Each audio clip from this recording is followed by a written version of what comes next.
What's up, everybody? It's Justin. Welcome to Live Ask Me Anything, number 41. I'm very excited. We live in strange times. Why am I excited? Because I ordered this less than 2 hours ago, and they brought it to my house and delivered it with Amazon Prime Now, along with some other things. I got some Tupperware, I got some of this, I got some Taza chocolate bars. I'm very excited. Went on there, they said, we'll give you $5 off your first order. And they said, for $4.99, we'll bring it to your house in like an hour. And I was like, that's cool, I'm kind of busy. Except confirm order, because I'm an American. That's how we do things.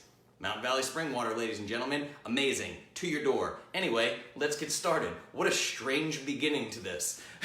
Let's make sure that I'm live. I'm gonna take a swig of my Mountain Valley Spring Water as this loads. Load page, hold on. Ooh, it says live. Hooray, this is good news. Hold on a second. God, this stuff is so good. All right, click for more. We got people in here. Hi, Jackie. How you doing? Hi, Jackie. Hi, Sean. Hi, Natalie. Hi, Carla. Hi, two other people. Those aren't names. It just says two other people. That's random. Oh, you noticed the plaque. Okay. I was hoping it would take to like the end of the episode for somebody to notice it. I was like, I'm gonna put it there. Why not? That's kind of funny. Hold on, guys. All right, here we are. Weekly Live Ask Me Anything. This is number 41. Crazy amount of weeks. Do what you're supposed to do, which is click all of the happy face buttons and everything immediately. Click the laughy one, click the happy one, click the angry one, or the sad one. I don't know how you're feeling. I'm not the boss of your emotions. You do what you want, right? Tonight, we are talking all about the Alkaline Diet. I'm calling this one Ask Me Anything number 41, the Alkaline Diet, fact or fiction. And that's what we're going to be talking about. For those of you that don't know, my name is Justin Nault. You have stumbled upon a live Ask Me Anything with Clovis, building a healthy life together. Live podcast intro. See what I did there? Awesome, right? Anyway, this is where I take questions from my followers, the audience, the Clovis community, mostly at the Clovis Academy, Facebook.com/groups/Clovis Academy. That's the one. We're on the Clovis Culture page. That's different. Go to Facebook.com/groups/Clovis Academy. Join that group. It's free. You will be with over 1,300 other members that ask me questions all the time, and I respond to all of them, don't I? Especially if you tag me in the post. That is a little hint. If you really want an answer from me, it's impossible for me to see all the posts because there is so much engagement in there. Tons of testimonies, tons of questions, full-blown conversations, before and after pictures. Recipe sharing has become a really big thing on this platform, which is really great. I love that. There's some great recipes. Speaking of which, there is a Clovis recipe book around the corner, so stay tuned for that. So what happened with this one is I basically realized that a lot of people have bought into this alkaline diet thing, and I understand why. Okay? If you haven't heard of this, you're probably better off, unless you're part of like the standard American diet. If you're just eating a standard American diet of processed junk, then you probably would see some kind of benefit from this. But odds are you've already heard of this and you have been told that it's the cure for disease, right? It's the cure for everything from cancer to osteoporosis and whatever the hell else they decide to throw into that. So, this particular episode, the Alkaline Diet Fact or Fiction, is going to untangle some of that for you. I'm going to explain how some well-meaning people, maybe not all well-meaning people, have gotten things a little bit confused. We're going to explore all of the primary claims of the acid-alkaline hypothesis. We're going to talk about what they get right, very little, and what they get wrong, and we'll discuss the claims about things such as cancer. The one that really drives me nuts, the main reason why I am doing this episode is because of the cancer aspect of this thing. We're going to jump into some very basic biochemistry that you will be able to follow. I promise you it's not going to be crazy over your head, right? We're going to teach you the biochemistry so you can dig a little bit deeper and understand this acid-alkaline hypothesis beyond the clickbait Facebook headlines. You guys know how I love the clickbait headlines. Drives me crazy, right? So we're going to talk about the actual scientific data, how it has been twisted to fit a particular narrative, okay? That's what we're going to get into. So to give you guys an idea, if you don't know who I am, my name is Justin Nault. I am the founder of Clovis. I invented a line of nutritional products called the Perfect Paleo Powder. I am a certified nutritional therapist. I'm a certified specialist in sports nutrition. I am a certified specialist in fitness nutrition, and I transform people's lives. We lose weight, we lose inches, we have non-scale victories, people quit their jobs, they become entrepreneurs, all the crazy things. You can see those testimonies and more at IamClovis.com. Check that out, okay?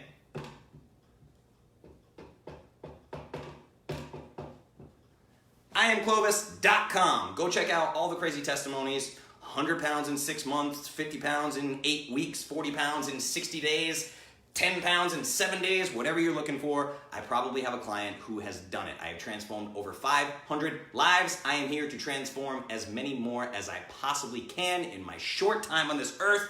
That's what we're working towards. Let's dive into AMA number 41, because as I promised you guys, I'm trying to get these things down to 1 hour, just to make things easier, okay? Alkaline diet kills all virus, disease, and everything wrong with you.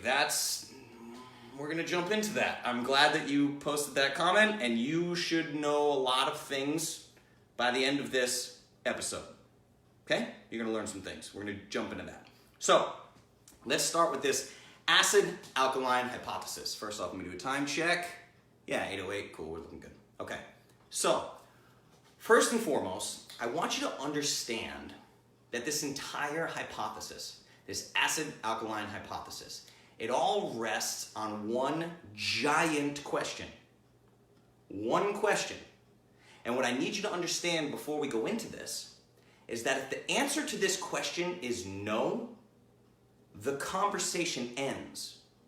There is no reason to go further than that. It's all moot from that point forward. If the answer to this particular question, the one big fat question for tonight, if the answer to this question is yes, then the hypothesis deserves further exploration.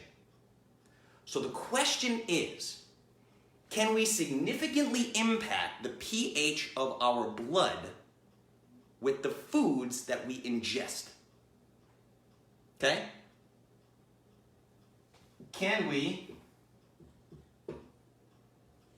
significantly impact the pH of our blood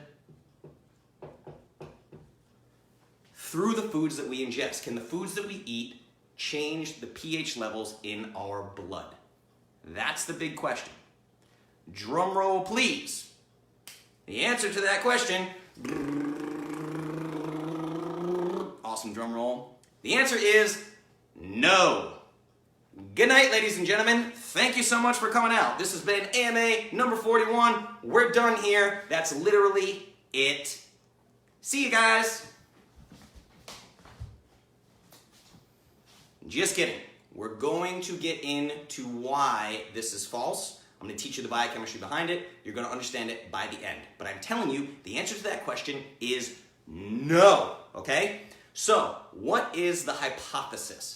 Let's talk about what they are correct about. Like I said, very few things that they are correct about in this whole thing, but there is one thing. That is the fact that digestion, the metabolic processes of digestion, create acidic and alkaline end products. That is true. There's even a weird name for it. It's called ash. Literally, food gets digested and broken down into these end products called ash. There is alkaline ash and there is acidic ash. This is very true. That is true. Now, because of this, the hypothesis vilifies particularly animal proteins, and this is where they get me very upset, particularly red meat animal proteins. Why? Too much Mount Valley spring water. Why? Because they produce acidic ash rather than alkaline ash. Vegetables and fruits, these types of things tend to produce alkaline ash. Okay? So, if this is as far as you're willing to go, if this is as deep as you're willing to go into this acid-alkaline hypothesis, then the removal of animal products seems to make complete sense. And that is the ultimate goal. The ultimate goal here is to get you to a vegetarian or vegan alkaline diet presented as some miracle cure for basically everything, particularly cancer. Okay? That's what they tell you. Now, these miracle protocols tell you to only eat alkaline foods in hopes of creating an alkaline environment in your body, particularly in your blood. They want you to have alkaline blood. okay? Then they take the claims even further and they preach things like, quote, cancer can't survive in a non-acidic environment, or cancer can't survive in an alkaline environment, right? Or an acidic environment promotes osteoporosis. That's a big one. I'll probably touch on that a little bit less than cancer because the cancer thing is the reason why I'm doing this whole episode, okay? So we're gonna focus there tonight. But all these claims have created a massive industry, like a massive industry. Google the alkaline diet. It's insane. You get books, podcasts, bloggers, everything you could possibly think of, entire diet protocols, not to mention the endless supply of green superfoods and fruit smoothies and all of these things, even alkaline water now. It's like alkaline, alkaline, alkaline, alkaline, alkaline, right? Everywhere you turn, it's this giant multi-million, it's probably $1 billion industry, this alkaline diet thing. But what is it all centered around? If we are acid, okay?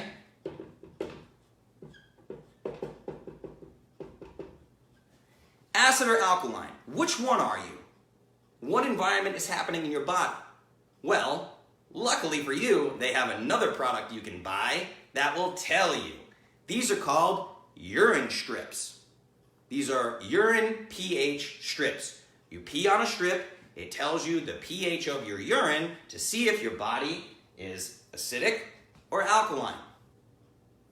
Does anybody listening to this episode right now, anybody watching me, you pee on a pH test strip to see the pH in your urine to find out if you are acidic or alkaline?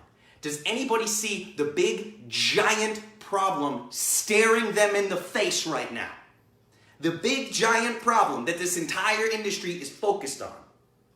Blinders, take the blinders off. Do you see the big, giant problem? And I'm sorry to say this, but if you fall into this alkaline diet thing and you have bought pH strips, I'm probably about to make you feel a little bit silly. I'm really sorry. This is a common sense show, right?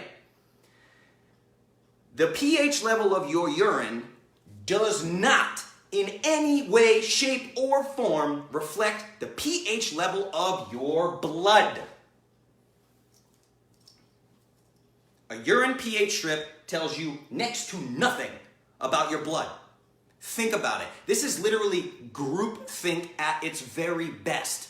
This is what happens. It's so easy to overlook common sense when all we do is follow the leader with the clickbait headlines, everybody. This is what happens. You miss blatant signs from the universe like, hey man, this might not be the whole story. You should probably pay attention, right? The standard measure of acidic or alkaline is urine, which leads me into the actual science, okay? So we're gonna move past the nonsense now, and we're going to get into the actual science. We are going to talk about blood pH, okay? Because of what I just said, I want to be very, very, very clear on something. There has never been a single study, not one single study ever, that even kind of remotely proves that what we eat affects the pH of our blood.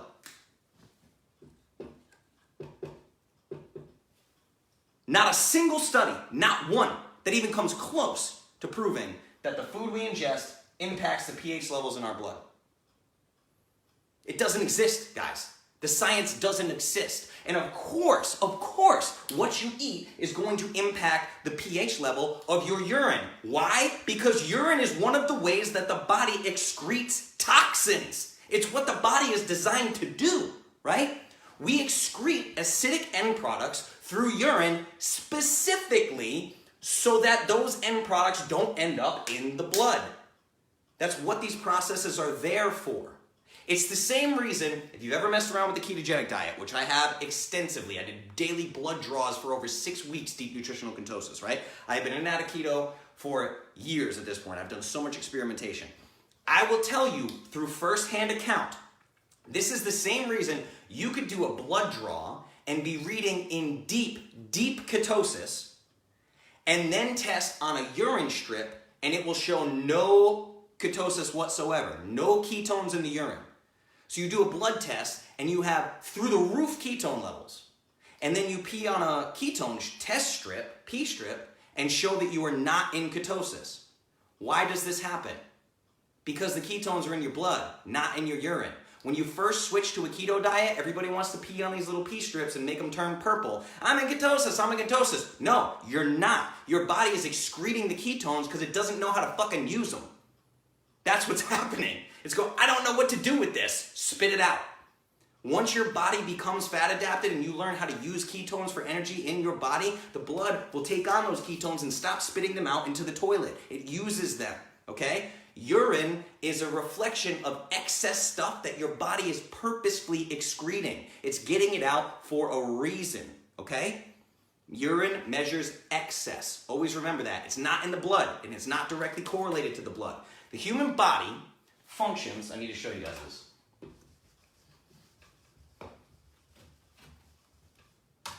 Now, when we talk about pH levels in the blood, it's incredibly important. And I want to tell you why. Because the human body functions properly in an extremely narrow pH range. That is right around 7.4. Okay? Right around 7.4. Now, I want you to understand, this range of pH is so narrow that if this happens,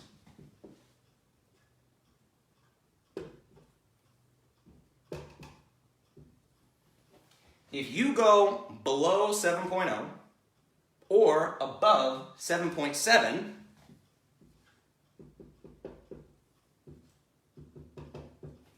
you die. You don't get sick. It doesn't creep up on you. You don't linger at 6.9 pH for 10 years until metabolic disease creeps up on you somehow because of the acidic environment. If you go below 7.0, you go below 7.7, this is an actual death sentence. It is almost immediate death. It doesn't persist slowly over time. Again, remember that. We are talking about almost certain death. For this reason, the body has multiple processes that keep this blood pH right where it needs to be. It has multiple protective measures to keep it there, okay? So we have buffers in the blood plasma that literally compensate for changes in pH, keep things balanced. Then you also have this issue of carbon dioxide. Carbon dioxide is the most prevalent acid in the entire body. So what the blood does is carries the carbon dioxide to your lungs and you exhale it, aka excrete it, aka remove the acid from the body, okay? And then we already talked about urine. So the kidneys filter out these excess acids in the blood and you excrete them through urine. Hence why urine and blood pH are not correlated, okay? So the only time you're gonna see altered blood pH, like significantly altered blood pH, the only time this is gonna happen is when there is a serious medical issue that is already present, like a really bad medical condition. A couple examples of this are chronic kidney failure. And if you've ever done CrossFit, you hear people joking about this, or some people have actually got it or whatever, rhabdo. This is where your body's muscular skeleton, your skeletal muscles literally just start devouring themselves. It starts basically disintegrating. And while this muscle is breaking itself down, it's dumping specific proteins into the blood that can change the pH of the blood. It's crazy, but these are already serious medical conditions that have nothing to do with alkaline or acidic foods. It just has nothing to do with it. The pH level change in your blood is a symptom of disease. It's not the cause of disease. And we're going to get into this backwards thinking that is happening in this alkaline diet world. We're going to talk about that. But first, I want to talk about it from an evolutionary perspective, okay? So if a tiny swing up or down, this is pretty tiny, 7.0 to 7.7. If a tiny swing up or down means almost certain death for a human being, it wouldn't make much sense to design the human body in such a way that if we eat the wrong types of foods, we can be killed almost instantly. We can just be a single meal, shift the blood pH, and all of a sudden we're just dead. That wouldn't make sense. We wouldn't be here. We literally wouldn't be here if you look at this strictly from an evolutionary perspective. So let's take this even further. There is a substance that you can ingest that could significantly impact the pH of your blood. That substance is in your house right now, most likely, and it's called baking soda. If you were dumb enough to take, say, a 2-liter bottle and pour a shitload of baking soda in there and just chug that water, try to get as much baking soda in your system as you could, it could potentially impact the pH level of your blood. However, more defense mechanisms. You would get violently ill. The body would do every gross thing you can imagine to get that shit out of its system before the blood pH level is ever changed. You are going to reject that toxin so violently, you are going to be very, very ill. Think about it. There's defense mechanisms set up all over the place to ensure that this doesn't happen, you guys. You need to remember that, okay? So, time I got. Good. All right, let me see if we have any questions real quick. I can take a quick break and see. There's some stuff coming in here. Sam, why are you talking about Carb Manager right now? And Sam, you're also not keto, so don't fall into that trap, all right? She said, for those of you that don't know, she said, has anyone else noticed the new keto recommendations in Carb Manager? Yes, I did notice, by the way. What does the keto urine strips differ from that? Just wondering. Marnie, can you clear that question up? I'm not sure what you're saying. Yeah, Sam, this makes no sense. You're in homeostasis and your urine has nothing to do with that. Correct. Urine is acidic most of the time. Yes, absolutely. But again, remember, all of this acid stuff is how they sell you shit, right?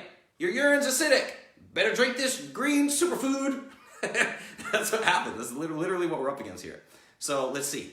All right, moving on. I want to drill this point home in a few different ways. Let's talk about the evolutionary perspective again. We think about this just from an evolutionary perspective because I'm a paleo guy. You guys know that. The foundation of everything I do is paleo, right? So let's talk about indigenous cultures, hunter-gatherer tribes. If we could significantly impact our blood pH through foods we ingest, human beings would not be here.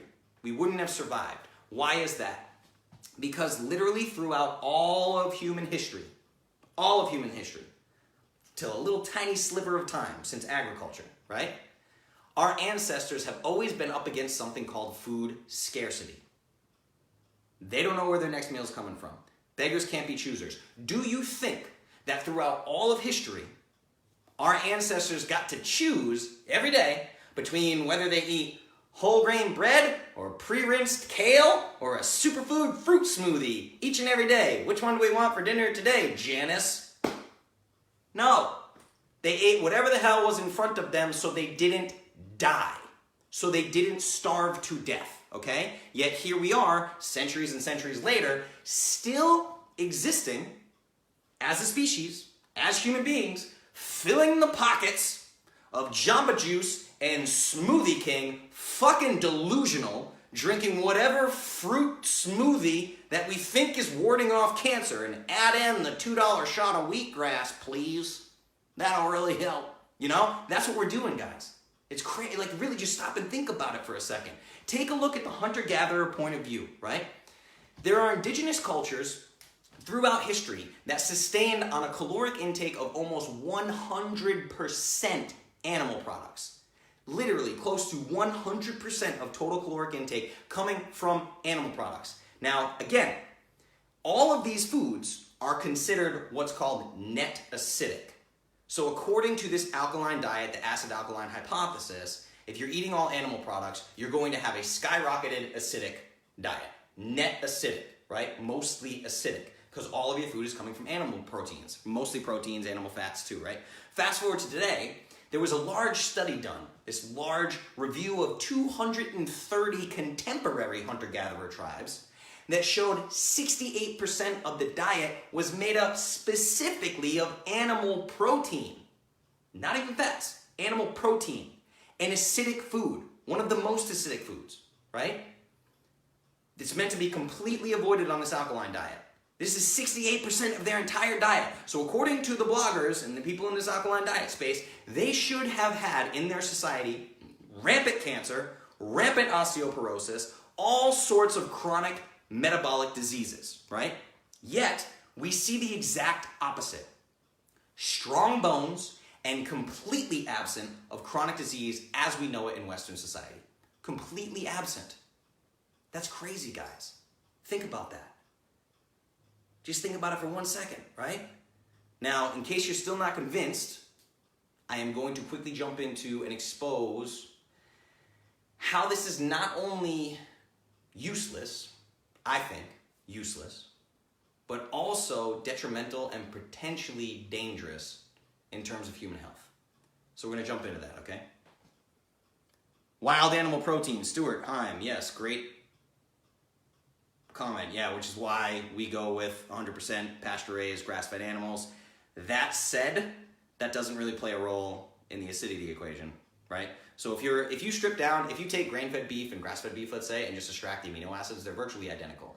So I guess you could make an argument that the fatty acids they'd be slightly more inflammatory, like a higher ratio of omega-6 to omega-3s, but even that is not as big of a difference as you think it would be. I just did a great podcast with Diana Rogers from Sustainable Dish about this. I'm going to release that. You'll be able to hear the whole thing, talking about the actual nutritional differences between grass-fed and grain-fed. My biggest beef, pun, see what I did there? My biggest beef between the grass-fed and the grain-fed is the ethical, moral issues, and really just what it's doing to the environment and all those things. I will always buy 100% grass-fed beef from a local farm. I know the farmer. That's the way that I do things. But anyway, just to touch on that comment real quick.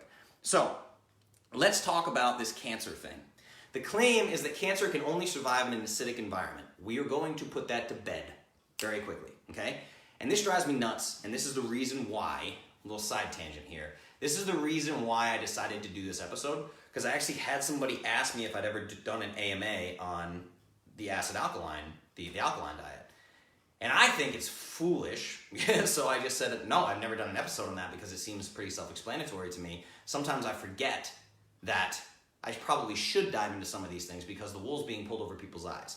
So the reason why this episode is happening is because of cancer and because of what I see on the social media platforms, right? So I believe truly, I'm telling you right now, I think that people are well-meaning. I know that I get on here and I talk shit and I use profanity and I make funny voices and I tease people. Let's drink a fruit smoothie, right? People's hearts are in the right place. I really think so. I'm here to entertain you guys. I've been an entertainer my whole life. I grew up in Rhode Island. I'm a shit talker, right? That's what I do. So I really think people's hearts are in the right place. I think people are well-meaning, for sure. But what happens is you'll see a Facebook friend put a post up and they're like devastated. They might have gotten a diagnosis for their mom or their grandma or their brother or something like, oh my God, such and such who I love has been diagnosed with X form of cancer, right? And then what happens? All of the comments. It's prayers and thinking of you and all this, and it's also terrible dietary, nutrition, and lifestyle advice. That's what happens. All these well-meaning people jump on there and start telling them, switch to a vegan diet, switch to a fruitarian diet, be vegetarian, no more animal products, and start juicing. You must start juicing. Do a bunch of fruit juice to get tons of vitamin C. Give your dying family member concentrated fructose in a glass. Give your family member fatty liver disease. Give your family member insulin resistance. Give them inflammation. Give them glycation. All drivers of metabolic disease. Sounds logical, right? No. They have literally no understanding of the biochemistry that is at play here. So let's dive in, okay? First things first, 7.4 pH. Let's remember this. Human blood is right about 7.4, like I said earlier. For that reason, I want to talk to you about cancer research. Now, quick class, we did the AMA on bad science, and we used the terms in vitro and in vivo. So in vitro is basically test tube. It's a test done in a test tube, petri dish type thing. That's in vitro. In vivo is in the body. In vitro is test tube, basically outside of the body, okay? This is how the tests are done. So, literally, all of the cancer research we do with cancer cells in vitro is done in an environment that is perfectly mimicking normal human blood, which means a blood pH 7.4. An environment that mimics normal, healthy, human blood with a normal pH. We literally grow cancer cells in labs every day in perfectly balanced human blood. No acidic environment required. This is irrefutable evidence that cancer can grow just fine in a non-acidic environment. Now, cancer does grow better in an acidic environment. This is what we're going to talk about.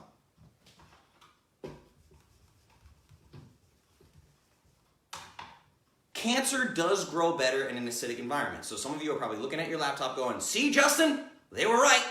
Cancer grows in an acidic environment. The question is, does cancer need an acidic environment to grow? No, not at all. So here's what's happening. Cancer grows better in an acidic environment, but they're getting the data backwards. And this goes back to 1931.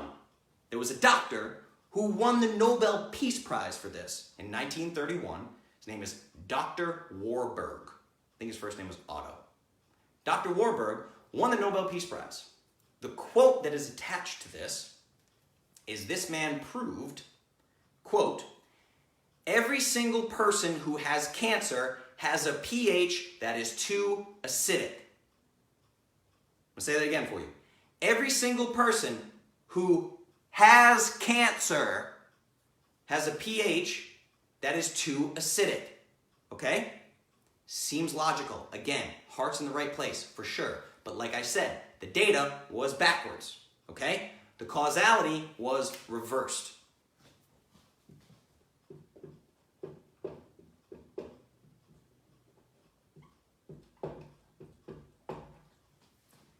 Every single person who has cancer has a pH that is too acidic. But the blood pH did not cause the cancer. The cancer caused the blood pH. Flip the script, everybody. Every single person who has cancer has a pH that is too acidic. The causality is reversed. Acid, the acidity, is a byproduct of cancer cell metabolism. This is what's happening, and this is what we're going to talk about. It all comes back to our good friend, sugar. Hooray for sugar, right? We'll call it glucose. So cancer cells live, thrive, survive on glucose. That is a fact. Tumors, malignant cells, do the same thing. They survive on glucose, they suck up glucose, they convert glucose into energy. They metabolize that glucose and produce energy. The issue is malignant tumor cells, these malfunctioning cells, they don't produce energy in the same way that a healthy cell does. They produce different byproducts, okay? So these malignant cells burn glucose in a very different way, and that metabolic process dumps lactic acid and carbon dioxide into the blood. Both are acids. Lactic acid, carbon dioxide. Through this malignant cell metabolism get dumped into the bloodstream, okay? Again, the cancer causes the acid in the blood, not the other way around, okay? Lactic acid and carbon dioxide are both acids. Yes, this does not mean that those acids cause the cancer. If this were true, exercise would cause cancer. How many people talk about lactic acid buildup? How much do you hear that? Done any kind of training whatsoever. Lactic acid buildup, lactic acid buildup, lactic acid buildup. Does anybody say that exercise is causal for cancer? The causation of cancer is exercise? What? Think about it, guys. Think about that for a second. Holding your breath increases carbon dioxide in your body. Holding your breath. You're not going to get cancer holding your breath. You might die. Don't do it too long, okay? Medical disclaimer. Don't do that. So, let's get into the other issue with this. Vegan, vegetarian, right? If you take the alkaline diet to the extreme, eventually you will end up vegan or vegetarian. If you take the alkaline diet to the extreme. All with the hope of preventing cancer and osteoporosis and all these other things, right? Now, for starters, the Osteoporosis Argument, there was a review published in the Nutrition Journal of 2011.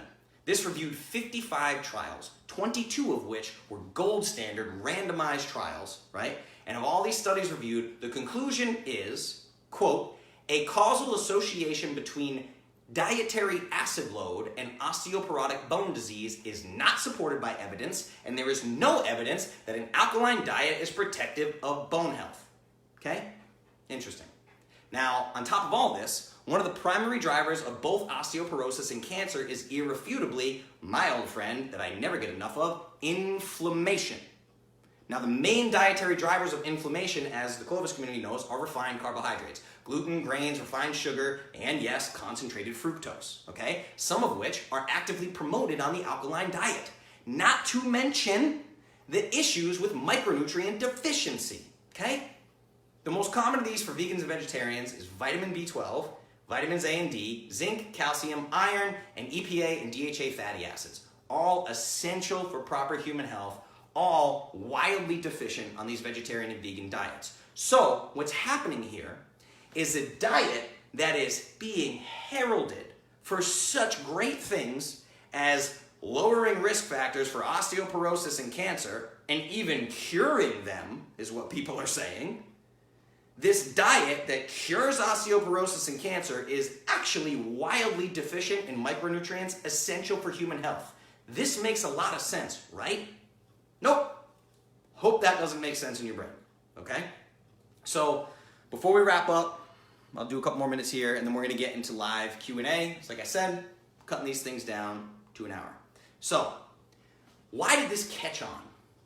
Let's think about this for a second. And I talk about it with the Biggest Loser study, and I talk about it with BMR adjusting on any diet, or the fasting episode where I talk about you can literally lose weight on any diet. And for some reason, weight loss is like the only marker of health that anybody seems to care about, or the pH stick that you peed on is suddenly another wonderful marker of health. Craziness, right?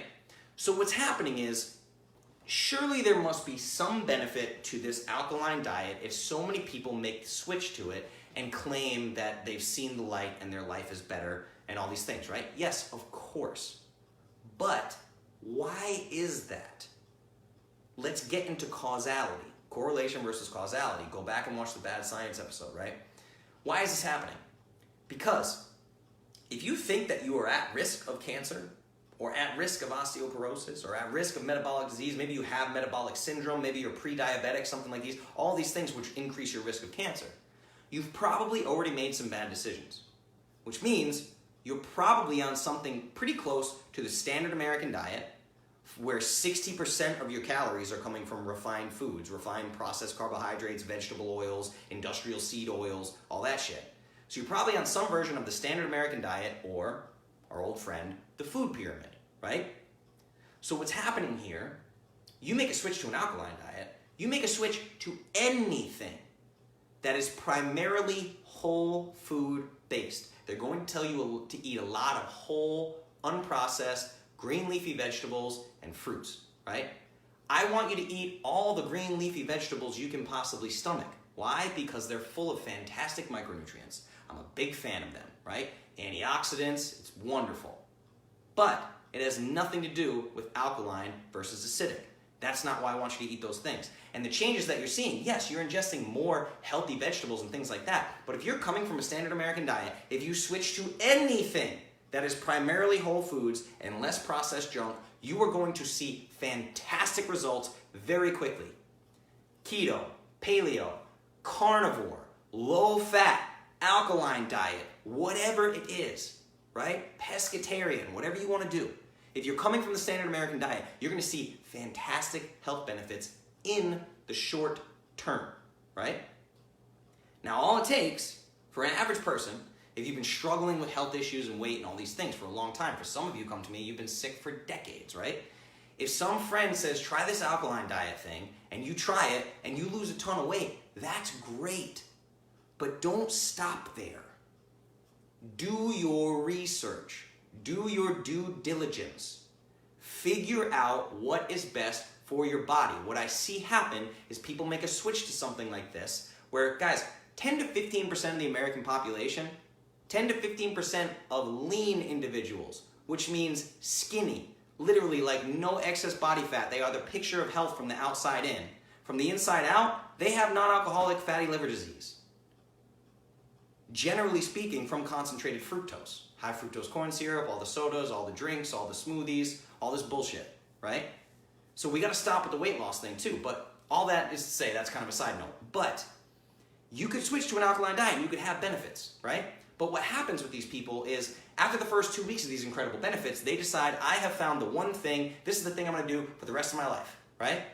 And then even as their results decline and the weight starts creeping back up and the chugging fructose from Jamba Juice is catching up with them, inflammation starting to happen, they get a little more pain in their joints, they're dealing with all these issues, they refuse to stop and say, wait a second, maybe the alkaline diet was like a good little detox that I did, got some of the processed junk out of my system, cool. And you guys know I don't like the word detox, I'm just saying, you basically ate clean for a couple of weeks. You went from standard American diet to eating whole foods for a couple of weeks, few weeks, got fantastic results, congratulations, move on, all right? I cannot figure it out with people. The same thing happens with vegans, with vegetarians, with keto. Everybody plateaus and then keeps doing the same damn thing until the plateau turns into a roller coaster and all of a sudden you're going down. You're going down. Stop banging your head against the wall. It's a definition of insanity, right? So this is the issue that I'm seeing is people just preach that this thing is like the end-all be-all for everybody, right? Because some people had some good results on it. And then all of a sudden, it's the cure for cancer? And the biochemistry is as absurdly weak as we pointed out here today. No scientific evidence backing up these claims whatsoever. Okay? I'm all for a whole food diet, guys. Go out and eat your leafy green vegetables. Absolutely. You know what? You want some organic blueberries? Have some damn blueberries. I love the antioxidants in there. Have a half cup, have a whole cup at night. I don't care. Do what you want to do, right? Fruits and vegetables. Hooray. Do your thing. If you're switching from standard American diet to a whole food diet, you're going to see results. But eventually the roller coaster is going to creep in until you find Clovis. That's all there is to it, guys, right? Go to what is Clovis and why is it different? I've been through all the camps. I've seen all this stuff before, guys. I've seen everything. So all you have to do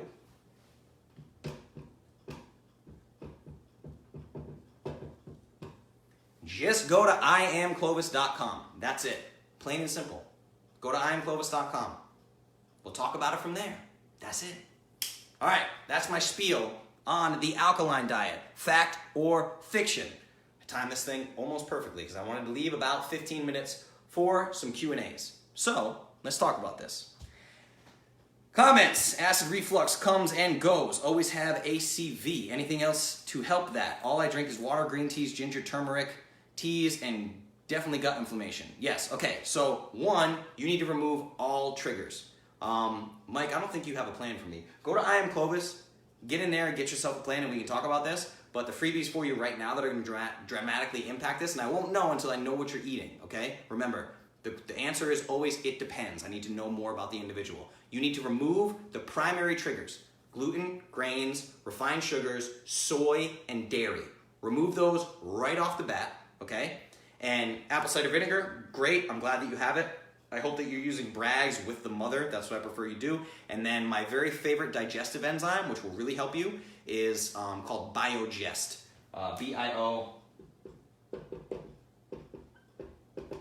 B-I-O-G-E-S-T, and this is by Thorne Research, and I trust Thorne wholeheartedly. If you get into I Am Clovis, you'll get my whole list of brand recommendations for supplements and all that stuff. But yeah, apple cider vinegar, tablespoon, right before every meal. Take one capsule, Biogest, take 2 capsules if you have to, whatever. I don't know how severe your issue is. We can jump into that. But what else we got? No soy, no cheese, I'm done with that shit. Good, congratulations, man, that's great. Kernels of truth in all the camps, but just kernels. Yes, and I wish that people would accept that and be cool with it. Why is it so hard to go from camp to camp and collect what you like, right? I say this all the time, guys. My favorite Bruce Lee quote: absorb what is useful, reject what is useless, add what is uniquely your own. That is the story of Clovis. That is what has gotten you guys all of the results if you're on the custom nutrition plans. That quote right there, live it, right? How much greens would you eat a day then? Again, this is different for every single person. I eat a ton of greens. I eat probably 2 pounds of greens a day, close to 2 pounds. It's at least a pound a day, and sometimes, maybe a pound, pound and a half. Sometimes I'm eating 2 pounds of leafy greens. That's usually some combination of kale, spinach, and broccoli, all organic. And I actually buy all of my vegetables frozen because it's just more convenient for me. I'm super busy. Pull them out as I need them, put them in a steam basket with water, not sitting in the water, just the steam. Steam them up, throw some coconut aminos on there, call it a day. Every now and then I'll mix a little smoothie and stuff, but that's maybe a couple times a month, honestly. So probably a pound to 2 pounds of greens a day is what I'm getting. What else we got? Can someone please post some recipes for green leafy vegetables because they make me want to puke? That's funny. Yeah, I mean, I'm not the recipe guy. We'll have a Clovis cookbook for you, don't worry, but I'm the last guy. That's all I do. I throw them in a skillet or I throw them in a steam basket and then I eat them. That's it. Coconut aminos, maybe some salt, maybe a little bit of extra virgin olive oil. That's it. What else we got? Learn my lesson, happy ex-vegan. Yes, that's awesome.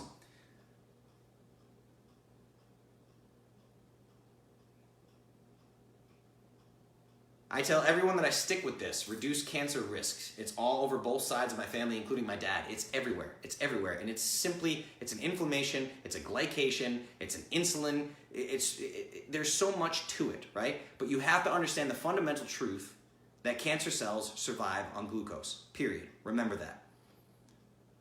Why can the medical field not wrap their head around that fact? It's not about, so Sam, what you're getting caught up in is this idea, because guys, those of you that don't know, I know Sam and we discuss these things, right?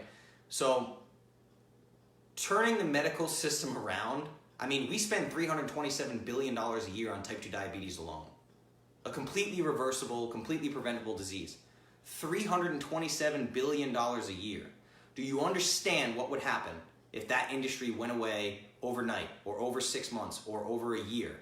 It would be economic chaos. It's not that they don't want to change. Now, there are some doctors that don't want to change because their careers are too engulfed in this, but obviously there's more and more functional medicine doctors every day. The practice is growing significantly, right? It's entrenched, man. This is the way America is. 15% of the land in America is devoted to crops, grains, okay? We spend over $20 billion a year in tax subsidies just for grains, to subsidize growing grains. So all of us in Clovis, we don't eat grains, right? So there's $20 billion a year in tax money being spent annually to produce grains.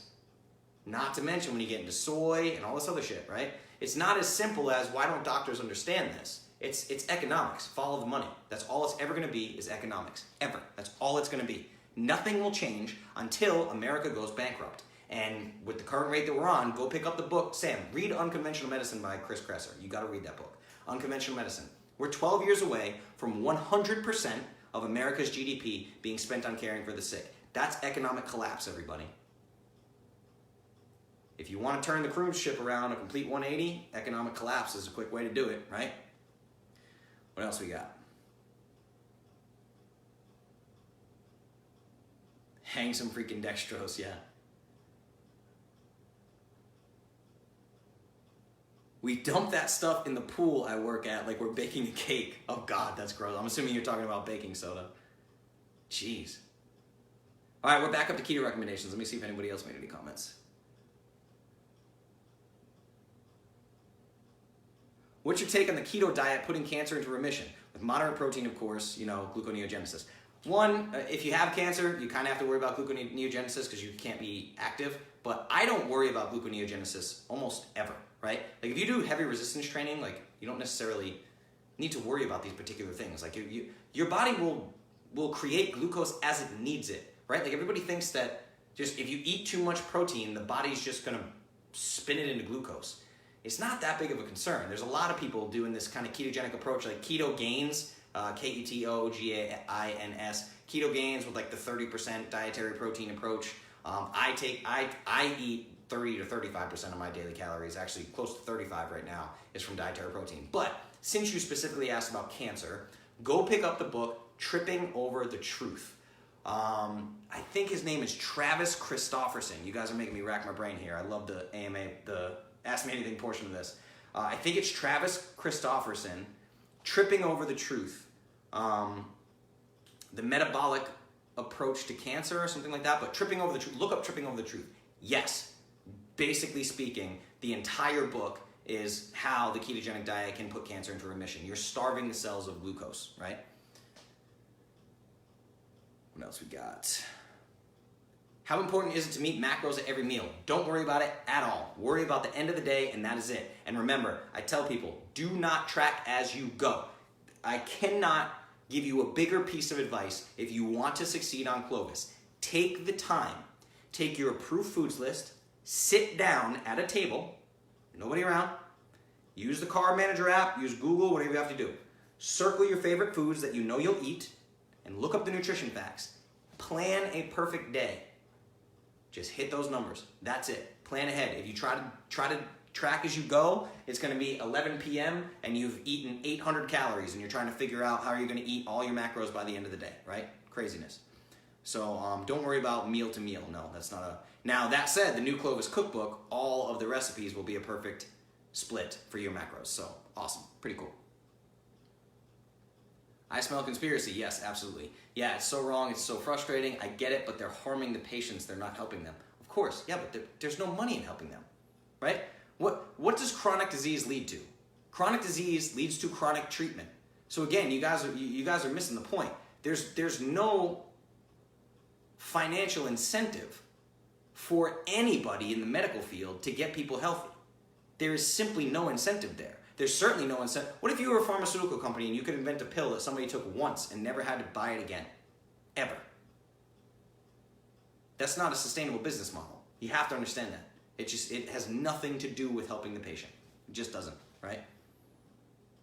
What's the first thing that you would do if you got cancer? Well, it depends. It always depends, right? It depends on the stage. If it was stage 4, right? They're like, you're gonna die. I would do intense radiation. You know what? I don't know that I want to go down this road. I just stopped myself because the medical advice thing, this is tricky. All right, if it were me, I gotta figure out a way to word this, guys. I can't get myself in trouble here. If it were me and it were like an advanced stage, I'll tell you what I would explore, right? I would go out and I would research fasting, and all the doctors in the world would tell me no, because it's important for cancer patients to get all their calories and they don't care where they come from. I would research fasting, extended, prolonged fasting. I would research the work of Dr. Walter Longo and the fasting mimicking diet. I would research people who have combined prolonged fasting and intermittent fasting with traditional chemotherapy. I would research hyperbaric oxygen chambers. I would go to a very, very, very strict ketogenic diet with very low to moderate protein intake.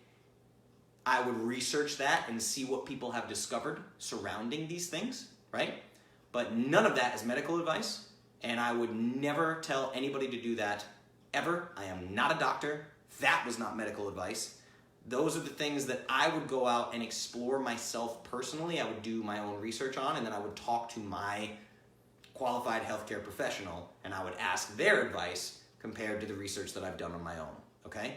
So I am not a doctor. I never pretended to be an expert of any kind. I am a fucking moron when it comes to this stuff. I assure you.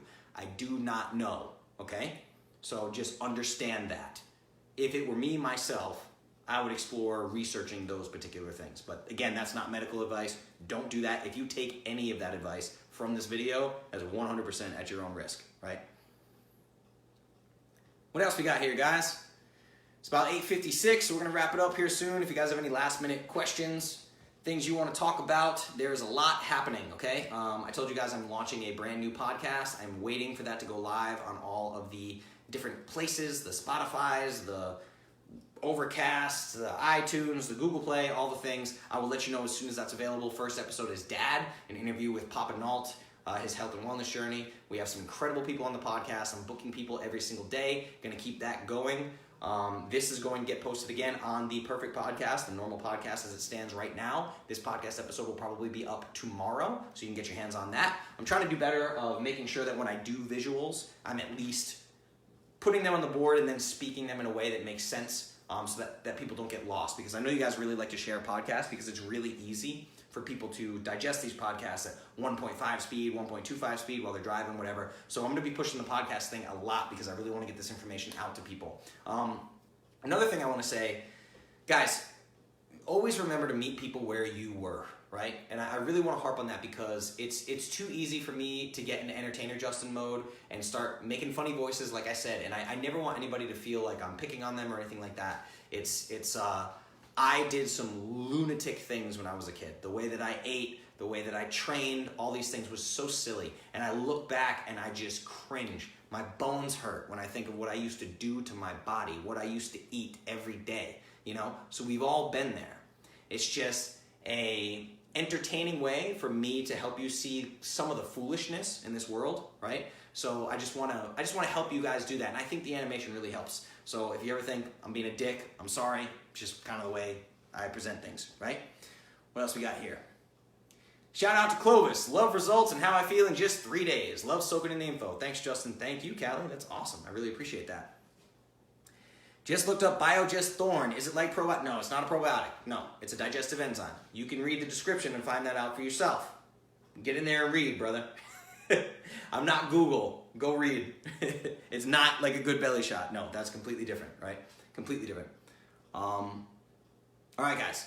So let's wrap this thing up. This has been Live Ask Me Anything, number 41, the Alkaline Diet, Fact or Fiction. I hope you enjoyed it. A little bit different.